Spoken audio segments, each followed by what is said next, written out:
আপনার পড়েছে নামাজের মোট ফরজ 13টি, আপনাকে বলতে হবে ভেতরে কয়টি বাইরে কতটি। ভিতরে কয়টি বাইরে কয়টি? বাইরে কয়টি বা বাইরে কয়টি ভিতরে কয়টি? নামাজে মোট 13টি ফরজ, এটা তো জানেন। জি। এই 13টির ভিতরে কত বাইরে কত? ভিতরে লেগে আপনার 6টি আর বাইরে 7টি। একদম আসলে এইরকম দরকার। আলহামদুলিল্লাহ, সিলেটেই বাসা। জি। সিলেটের মানুষ যদি এতটুকু না জানে তাহলে হইলো শাহজালালের জি। পূর্ণভূমি এই সিলেট। জি। তো সুতরাং ভিতরে 6টি বাইরে 7টি। সঠিক উত্তর আপনার জন্য। আপনাকে বলতে হবে আমরা নামাজের শেষ বৈঠকে কি কি পড়ি। দুরুদ সালাম। দুরুদ সালাম। সালাম। হয় নাই, ভালো করে মনে করে দেখেন, আমরা শেষ বৈঠকে কি পড়ি? নামাজের শেষ বৈঠকটা তো বোঝেন। জি। 2 রাকাত বিশিষ্ট নামাজের শেষ বৈঠক বা 4 রাকাত বিশিষ্ট নামাজের শেষ বৈঠক। শেষে যে বসে আমরা কি পড়ি?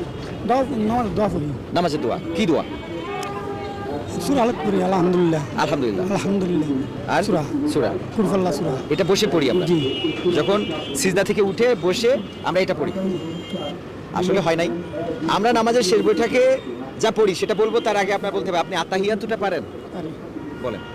আত্তাহিয়াতু লিল্লাহি ওয়া সালাওয়াতু ওয়া তাইয়্যিবাতু আসসালামু আলাইকা আইয়ুহান নাবিয়্যু ওয়া রাহমাতুল্লাহি ওয়া বারাকাতুহু আসসালামু আলাইনা ওয়া আলা ইবাদিল্লাহি সালিহিন। আশহাদু আল্লা ইলাহা আশহাদু আল্লা ইলাহা ইল্লাল্লাহ মুহাম্মাদুর ওয়া রাসূলুল্লাহ। আশহাদু আন্না মুহাম্মাদান আবদুহু ওয়া রাসূলুহু। আমরা নামাজের শেষ বৈঠকে কি কি পড়ি সেটা আপনার বলে দিই। আমরা নামাজের শেষ বৈঠকে পড়ি দুরুদে আত্তাহিয়াতু পড়ি আগে, তাশাহুদ, তারপরে পড়ি দুরুদে ইব্রাহিম, তারপরে পড়ি দোয়া মাসুরা। এই যে আমাদের চাচ্চু বলে দিল, তাহলে আপনার উত্তরটা সঠিক হয় নাই। আত্তাহিয়াতুটা মুখস্থ আছে আলহামদুলিল্লাহ। তারপর আপনাকে আমরা দিচ্ছি একটা সয়াবিন।